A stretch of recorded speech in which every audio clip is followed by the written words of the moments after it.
Good morning, everyone. Thanks for joining us today and welcome to this Invest Northern Ireland webinar on digitisation in the supply chain.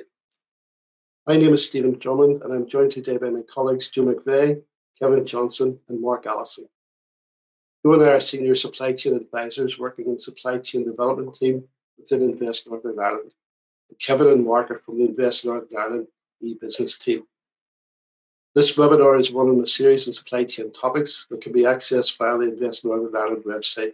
We hope you find them useful. Today's webinar is aimed at developing a better understanding of digitisation as a developing area and how it relates to supply chain. We will take you through the presentation.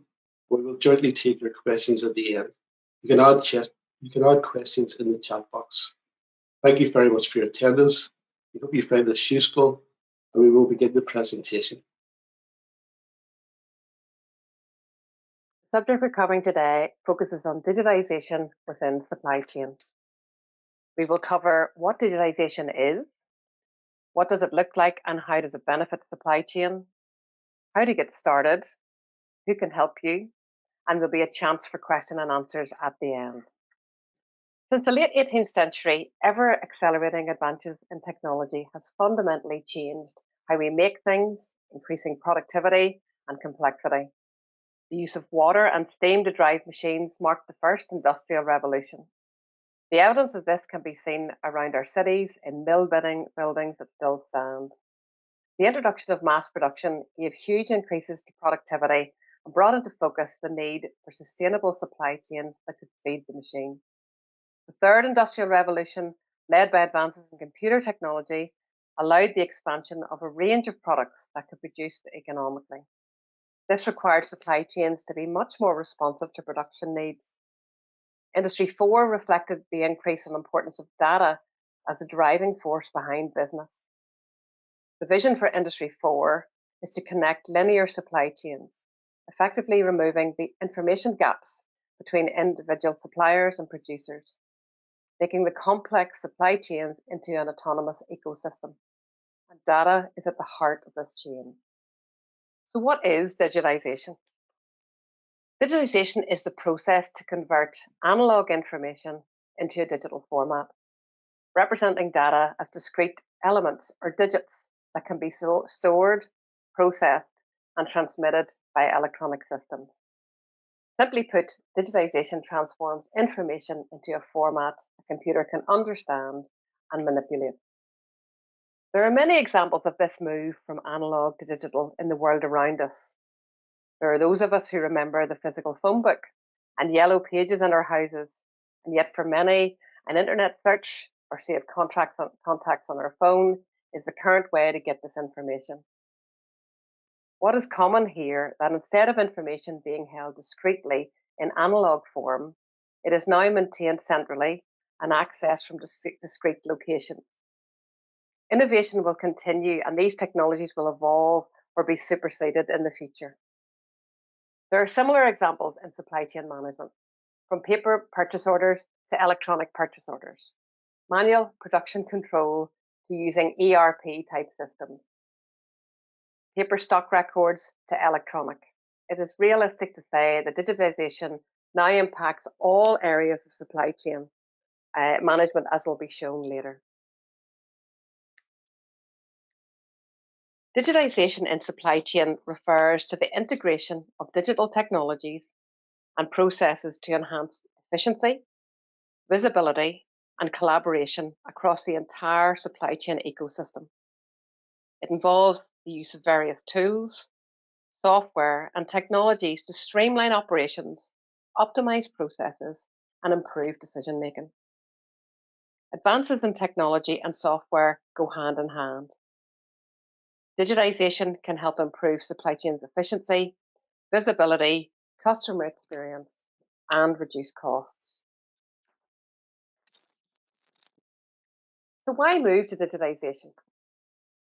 The main differences that digitization brings are real-time information, increased accessibility information, centrally held data, and greater levels of control.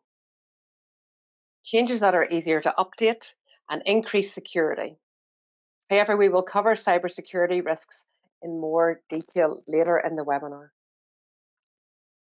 Using real-time information allows supply chain management to predict issues and take actions and decisions that could preempt problems rather than react after the fact. As you can see from the slide, this can include greater visibility of your suppliers in real time to increased opportunities to exploit data analytics. Adoption of a digital approach can improve a supply chain team's effectiveness and benefit the overall competitiveness of the company. Information can be used to do something else and not just be a record or data entry. Searching for data becomes easier. You can analyze the data quicker. Trends can be recorded, and sharing and collaboration can also be made easier. Digital supply chain has wider benefits to the overall performance and profitability and strategic decision making of an organization. Processes such as time to market, productivity, customer satisfaction can all be enhanced through adoption of digital supply chain improvements. Digitization can help automate manual processes, reduce errors, and improve productivity. It can help provide real-time visibility to the supply chain, enabling better decision making. Digitization can help improve customer satisfaction by improving faster delivery times, better product quality, and improved communication. It can also help reduce supply chain costs by eliminating manual processes, reducing errors, and improving overall efficiency levels. Digitization brings improved visibility that can help with reducing uncertainties and enable proactive decision making. In this section, we're going to cover 8 broad topics. Digitization and automation are closely linked, and this section discusses them together. Here are the generally accepted elements of digitization and Industry 4 as we understand them now. But it's fair to say that this is a rapidly developing field. Let's have a look at how they relate to supply chain. The supply chain function can be summed up as getting stuff from the point of production to the point of use. This simple model of supply chain function in a manufacturing environment involves the movement of physical goods from suppliers through to customers and exchange of information in the form of data from customer demand through to supplier orders. Usually an MRP or ERP system sits in the middle of the process. We then consider the processes or activities that allow information and physical goods to move through the supply chain, such as forecasting demand, supplier management, moving parts and materials into production, and moving finished goods onto the customer. Digitization offers the ability to enhance the effectiveness of various processes by making the data work for you. The slide shows where digital can enhance existing supply chain processes. We'll cover this in a bit more detail later. Consider a simple linear supply chain as shown. Processes tend to occur sequentially. Modern integration seeks to connect and digitally integrate each stage to enable real-time communications and data exchange. When an unexpected error or event occurs anywhere in the system, all stakeholders know about it and can act accordingly. Networks can be expanded further by linking with other networks. For example, a supplier's sub-tier supply chain, or companies sharing resources, or connecting to digital marketplaces. These are some of the technologies that support modern integration. Connected networks will often use cloud platforms for data accessibility and real-time exchange. Connecting ERP systems allows businesses to share information at an operational level and improve the overall effectiveness of the supply chain. Smart logistics involves the use of digital technologies that enhance the visibility and management of physical goods, leading to more efficient decision-making and control of inventory and logistics. Examples of this technology include handheld scanners for stock transactions, to radio frequency ID tags providing real-time digital location for parts and equipment, even people. Blockchain information is stored in multiple locations, and all transactions are transmitted to all sites holding the data. This technology offers security, trust, and traceability of information involving many parties. Electronic data interchange is the structured transmission of data between computer systems without human intervention. For supply chains, that could be automated purchase orders or issuing invoices. Value-added networks or VANs are intermediary services to trading partners exchanging data. VANs act as a bridge, ensuring data is exchanged securely and reliably between businesses.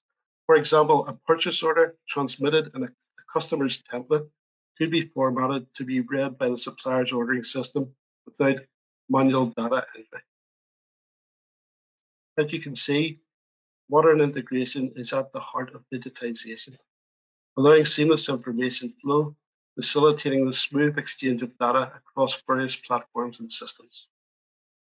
Sensors are the backbone of any Internet of Things network and enable communications among digital devices. Sensors can monitor and relay locations and other specific data related to any asset. Particularly during shipping, sensors can be used to monitor climate, critical to goods such as perishable products, and satellite-enabled transmitters show where in transit shipments are in real time anywhere in the world. Inventory management is enhanced by internet-connected cameras and scanners that automate the inventory management and checkout process in warehouses and stores. Internet of Things is used in smart warehousing to make the most efficient use of space and resources. IoT can track forklift movements and work out the best location for items. Smartwatches and handheld devices can enhance the safety and productivity of workers in logistic facilities. Automation and robotics in manufacturing uses machines to carry out heavy, hazardous, or repetitive tasks previously undertaken by people.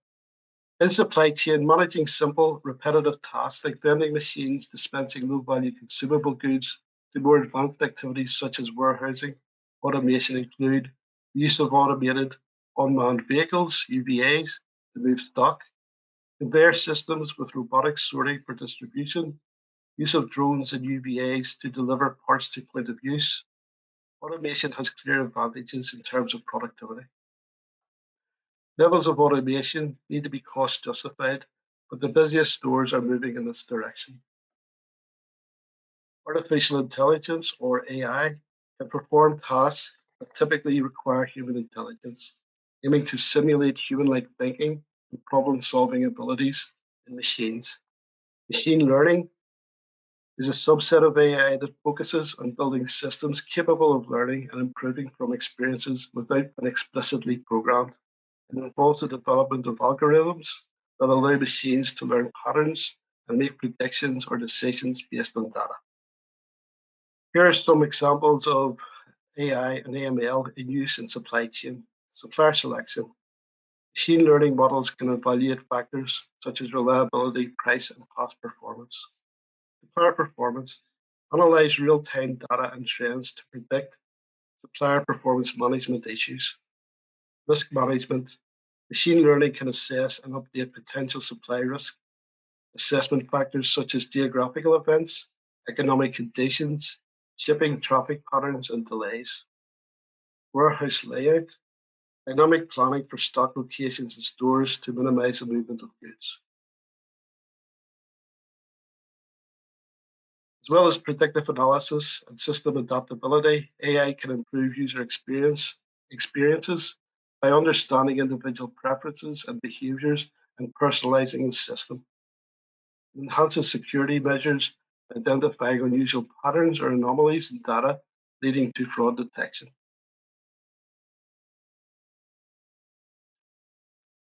Cloud refers to a network of remote servers that store and manage data and applications over the internet rather than on local computers or servers. Most people will be familiar with the cloud for backing up their personal computer files. The use of web-based systems is now common practice in many organizations. Supply chain activity generates a lot of data that must be managed and stored in accessible and secure fashion. Supply chain data is generated and used across large networks of processes and locations. Use of the cloud-based system is ideal for this application. The cloud provides increased flexibility and scalability in terms of capacity and computer resource required. Use of cloud computing can be more cost-effective than purchasing, maintaining, and upgrading local servers. Data is held securely and is backed up. Analytics is a process of examining and analyzing big data to uncover meaningful patterns, trends, or insights from a mass of information. Spreadsheet applications such as Excel have numerous statistical analysis functions. More specialized software such as Google Analytics or Power BI from Microsoft and many others are available. Supply chain planning involves coordination and optimizing various processes to ensure the efficient flow of goods and services from suppliers to customers. Analytics supports this process. It helps in forecasting demand, managing inventory, optimizing logistics, and enhancing overall efficiency. Insights are information leading to better decision making, improve overall supply chain performance. Supply chain analytics has numerous benefits already touched upon. It can anticipate and mitigate potential risk. Importantly, AI helps ensure compliance with regulations and industry standards, reducing the risk of penalties and legal issues. Cybersecurity covers a large area of knowledge, as you can see from the list above. Managing external threats is a specialized role, but everyone has a part to play. We're going to have a look at areas we can control, the human aspect of cybersecurity, in a little bit more detail.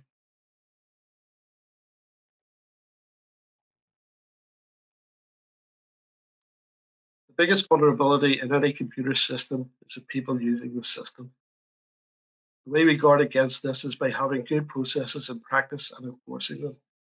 Simple examples are locking laptops to desks in public access areas.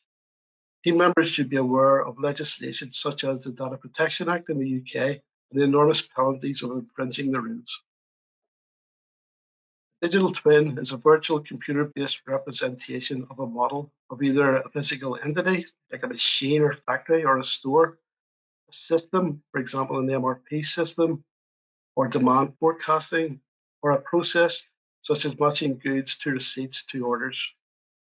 It can be as simple as a offline copy of a real system with dummy data, or a model set up in Excel, right up to a complex specialized software. Having a virtual model allows the user to study the real-world counterpart in a cost-effective way that does not involve disruption or risk to ongoing operations. A digital twin provides analysis and insights that optimize processes or performances, such as maximizing capacity or minimizing inventory, and can help predict where problems may arise. Monitoring using inputs into the model from the real-world system sensors or other sources, offering a comprehensive view of the entire process and enabling informed decision-making. Simulation. Using a model allows the user to test ideas and run what-if scenarios. For example, how much can sales increase before we need to expand storage capacity? So how do you start on the journey to digitization? Hopefully throughout the webinar, you will have seen areas of digitization that you're already using. Your journey may already be underway. For others, it is knowing where to start. One thing to be mindful of is it doesn't need to be a big bang approach. It does take time. So making sure you pick areas with the greatest benefits first. This can really help with the success of the overall digitization strategy and ensures the right money and resources are being used for the greatest effort. Some questions you may want to consider. How is the data currently being gathered and stored? Is it analog or digital? How is it processed? And what format are the current inputs? What are the opportunities for error? If the level of error or inaccuracy is high, it can be a great place to start, as there's a quick and real improvement to be seen. In many cases, the decline of available resources to complete manual data entry has led to process and accuracy issues. The change to a digital solution can bring an efficiency improvement by reducing the time taken to enter data and improvement to the accuracy of the data itself. What are the pain points of your business? It can be useful to map the current processes for these to get started.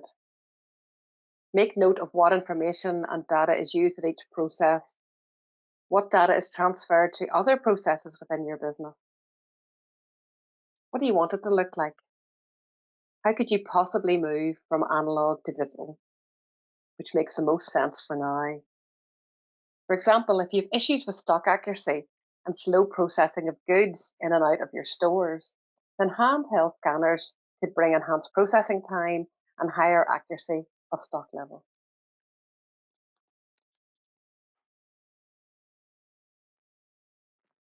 There are some key considerations as you move in this journey. Some of what we've learned from our clients as they've undertaken digitization improvements are clean and accurate data is critical. Garbage in, garbage out. Ensuring new systems can talk to older systems so you can seamlessly get data from each other. If you are building a factory of the future, understand how to transfer data and connect assets within it, and ensure that this is a key part of the planning process. Access to data is very useful. When holding data and customer data, you need to know how to store it and how to protect it and ensure that cybersecurity is robust. So who else can help you in this journey? There are a number of government-sponsored schemes supporting digitisation, such as Digital on a Shoestring or Digital Catapult. Just check their websites to see the latest information on schemes available.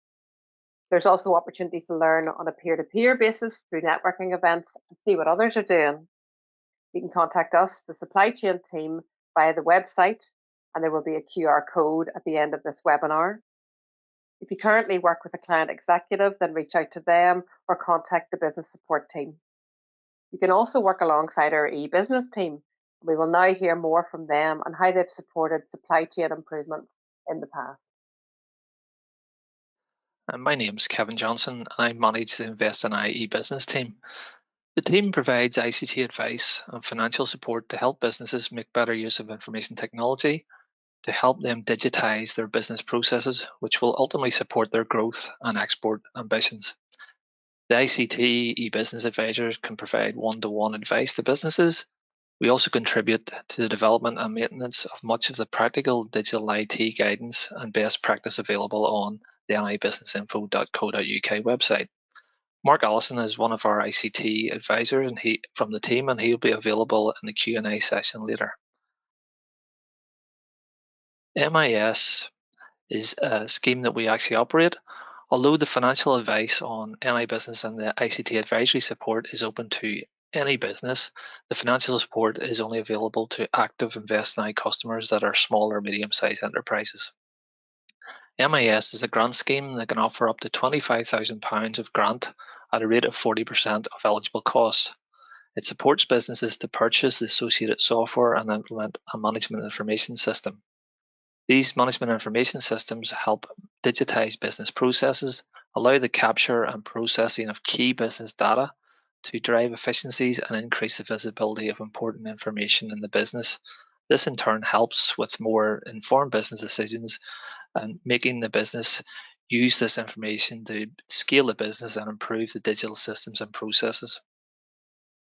Management information systems, there's a lot of examples of projects that we've supported. The typical projects we'd support would be e-commerce website integration, self-service customer portals or supplier portals, CRM software to manage your customer relationship management, accounts, order management, stock control, traceability, ERP, enterprise resource planning systems, paperless systems, digital document management and version control, business intelligence reporting and data visualization software, and general production and manufacturing workflow software to capture data and key elements of the system. Management information systems are a key part of supply chain management, and I'm going to talk through two examples. The MIS support that we give to a company in relation to it's in the food sector. The business is a small business based in Northern Ireland, distributing its own products and other products to supermarkets across the Republic of Ireland and the UK. Employs 42 employees with a turnover of 27 million, and they implemented a modest ERP system with a value of £100,000. Project took about 18 months to complete. The key benefits of the project to the business were around traceability. There's now an automated process in the case of product recalls. Products can be traced to individual pallets. This means faster recall in an emergency and less expense, not having to recall unnecessary batches that may not have been affected. It's much easier for the business to demonstrate compliance with food standards such as SALSA. EDI, electronic data interchange. The new system links with an EDI intermediary to send information which is converted into the preferred format for each specific supermarket across the UK and Ireland. For example, the customer invoices, credit notes, and payment notifications are integrated and in the format the customer system can accept automatically. Pricing, it's easier to implement pricing adjustments. All 600 SKUs or product lines that the business actually had can be downloaded in a live spreadsheet that can be adjusted, saved, and will automatically update within their ERP system. Before the new ERP system, staff had to go into each SKU manually and adjust the prices and quantities, which is very time consuming. Customs clearance. The new ERP system makes it easier to provide information required when moving food products between GB and NI. The system now handles details of ingredients and commodity codes required for declarations. Stock control. The new system makes it easier to track stock entering and leaving the warehouse. The system uses barcodes and handheld scanners to quickly and accurately identify products and manage stock movement to provide accurate stock levels in real time. Reporting and proactive monitoring. There are now departmental specific reporting dashboards customized to the needs of the departments and teams. It's much easier to track and visualize selling trends. The real-time information helps feed into reordering strategies and predicting lead times. The next example is a manufacturing company that manufactures products locally. A lot of the products are custom to specific orders. They employ 24 staff. There's £3 million of turnover, and they implemented an ERP system with some support from ourselves. The key benefits from that project for the business were around the account system. They had improved tracking and reporting on financial data, automated profit and loss reports, and automation of the reconciliation tasks needed for the account system. The CRM system for managing their customer relationship management. There was better tracking through an integration of the CRM solution. Marketing is tracked against each customer record, and all business emails are automatically filed against each customer for ease of access at a later date. Purchasing, the automation of the sales order processing, the purchasing order processing procedures were fully automated. The reporting on the customer financial performance in real time on-demand reports were available to the staff. Inventory, tracking of stock going into and out of the warehouse, picking and packing, automation throughout the use of barcodes and low-cost mobile phone style barcode readers. The customer portal allowed customers to self-serve key information such as invoicing, raising help desk tickets, and downloading technical product documentation and information. Manufacturing, scheduling, and production management. The production of specific products can be prioritized now, scheduled, and tracked throughout the manufacturing process. Manufacturing costs are better recorded and controlled for use in pricing and estimates for future orders. As you can see, digitization is an important part of supply chain management. Hopefully this has given you a good overview of what is possible. I hope you found the webinar useful. You can find links and QR codes to further information on the screen now. Thank you. Okay, so we'll move on to the questions and answers. So we have a few questions here, and we'll try to zip through them then. The first one is how AI can impact business supply chain management. So the question is, how does it impact supply chain management? I suppose machine learning automates a lot of the routine tasks that we do, as supply chain managers or supply chain professionals. There's a lot of information exchange with suppliers, so it automates all of that. And then what that does gives it the opportunity to make, for the system to make simple decisions. So that takes away a lot of the routine tasks. But I think where the big benefits come is rather than just looking at a scorecard waiting for suppliers to turn red or turn amber, AI machine learning gives us a much wider field of vision when assessing and managing supply chain. So markets change rapidly, and there are many variables. Lots of moving parts in the supply chain: rate of exchange, commodity prices, labour markets, etc., etc., etc. Also, supply chain demand at sort of like at a macro level and a local level constantly changes, and AI gives us the opportunity to get ahead of all that and make faster and better decisions. So as well as the sort of communication side with suppliers and joining up supplier networks, it gives us the opportunity to look at the wider market and make better decisions, basically. So that's the next question then is, what are the potential cost savings associated with supply chain digitization? So maybe Joe, you could have a go at that one. I suppose, when you think of what was said through the webinar, and obviously as well the examples that Kevin has given you from the work that the business team has done, a lot of the cost savings come from quite simple areas of either looking at efficiencies that you could do, reducing errors in your system, and I suppose overall you're looking at an enhanced level of performance. If I go back to kind of the basic side of it, there's productivity savings to come from freeing up your supply chain professionals. In a lot of those transactional I can't even say that, transactional, there we go, type tasks that we end up getting involved in, placing purchase orders, following up with vendors, the joy of matching invoices to goods receipts. All of those things take time, and I think as we said in the webinar, resources become almost as scarce a commodity as actually trying to get items through your supply chain. So anything that can kind of reduce that non-value added kind of activity there, or reduce the error level within it, to come with that increased productivity saving as well.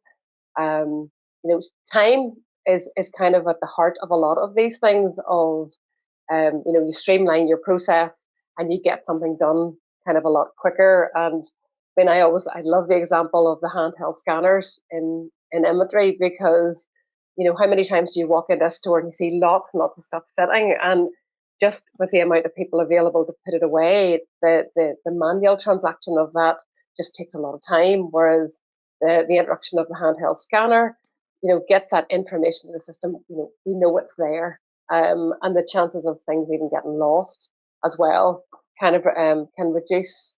I think the other bit, just building on what Stephen had said around this idea of having data available to do something with, and I think trend analysis, that bit of looking for when things are just about to maybe go out of control and making good decisions that means you don't spend as much money on kind of fixing it after the event. So again, those types of savings kind of come to mind.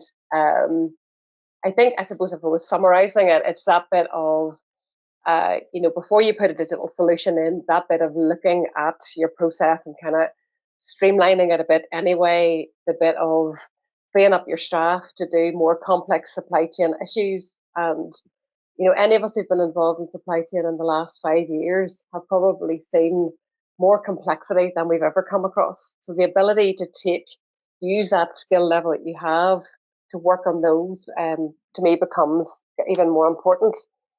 Really, you're looking at the digital element to join up, your process across your stakeholders, your suppliers, and your partners. And I think probably a line we used in the webinar, and I suppose it's useful for this again, is to say, how do we move towards a more connected and efficient supply chain ecosystem so that we don't lose information through the gaps? But to my point of going, start slowly, and once you begin to see some of the ideas of cost saving, I think there's a greater appetite to then spend money towards some of the bigger things that Kevin had mentioned in the two projects he talked about. Anybody else want to add to that, or were you? No, thank you, Joe. That's very good. A couple of questions here. Maybe Mark or Kevin could help us with what's the best strategy in introducing barcode and tracking scanners, etc.? Do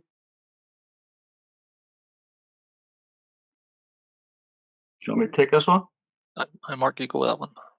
Yeah, I mean, it really depends on your interface with your existing equipment. If you have some sort of an ERP system, then they would probably be able to recommend a few solutions for you that work well with their systems and have a really good interface there.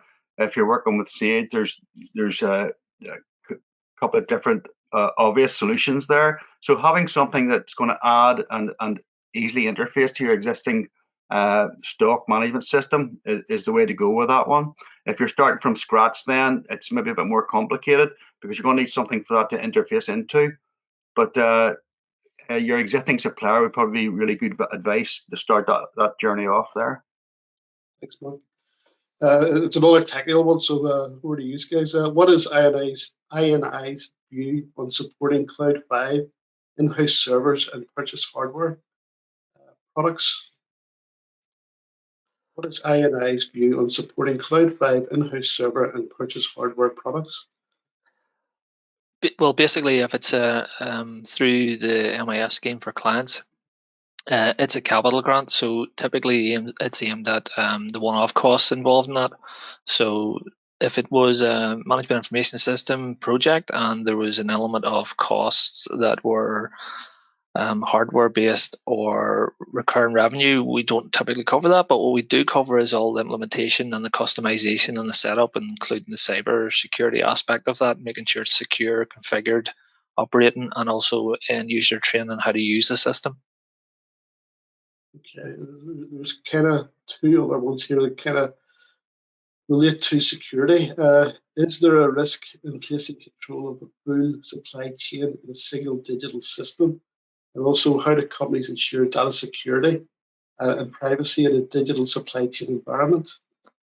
Yeah, well, so from a security point of view, sort of taking it broadly, first of all, this is usually, cybersecurity is usually a combination of technology, procedures, and people within the organization. So your IT systems need to be configured securely and initially by experienced professionals that are accustomed in setting these systems up. You need to check them regularly, make sure they're up to date. There's security patches, operating system updates regularly happen, so it's important to make sure they always happen, and that's maintained by professionals, IT professionals. Also, it's important to have good operating procedures with cybersecurity considered within your business processes. There's a lot of risks out there, and it's important to try to mitigate those risks through proper procedures, whether it be approvals for releasing payments or people having access to the systems and how you grant access or how you share private information between yourself and suppliers or even amongst staff. And again, staff is key to this. Staff need at least the basic sort of cybersecurity awareness training on what to look out for, malicious emails, ransomware, phishing attacks, scams of all sorts, whether it be digitally initiated or even random calls or text messages, as well as emails. And they need to be aware of, data privacy and how to maintain that and what should or shouldn't be shared. It's also very important, even after you train people, to have regular refreshers because it's very easy for people to sort of get complacent about these things, and also there are new risks that appear. So it's important to make your staff very aware, and they are one of the key sort of elements of your cybersecurity within the business and making sure everything is secure. Also, there's recognised international standards people can apply. ISO 27001 business can be certified to that, and that's independent certification. Sometimes it helps whenever you're dealing with big supply chains that you're expecting, or sorry, the people you're supplying into expect that you to be ISO 27001 certified, or they are, and you're part of that. So you need to be aware of what's the requirements. Even starting off with something a bit more basic like Cybersecurity Essentials Scheme. It's aimed more at providing business with straightforward guidance on how to implement security best practice. And there's also 2 levels for certification within that. There's the basic Cyber Essentials, and then there's Cyber Essentials Plus certification. There's a lot of information online. There's information available through NI Business Info. There's information on the National Cybersecurity Centre website, and there's even access to some training videos that your staff can make use of. I think we'll just time for one more question then before we wrap up. What are the key factors to consider when selecting and implementing digital supply chain solutions? So again, Mark or Kevin, maybe just help us with that one. Yeah. I think it's really important at the very start to make sure you do a really good scoping exercise. Normally, there's 1 or 2 loud voices within a company, and they maybe get more than their fair share of the solution. I think a really good scoping exercise at the start to involve all the stakeholders in the solution, like finance, sales, operations, warehousing, logistics, so that everybody gets a say. And with that scoping exercise, you end up a list of outputs which is necessary for each of the departments. So when you go to look for an interview 2 or 3 vendors, when they'll have give you their sales pitch and they can be able to do everything. But if you have that list with you on an A4 sheet with bullet points what everybody needs, then you can score them that way. And also in that journey, if a vendor we've got a selected vendor, I would ask them for a list of 3 or 4 people or companies who have had that solution similar size but may not in the same vertical market, and interview those people as well to make sure that they can deliver that and they have delivered at a similar scale. So does that help?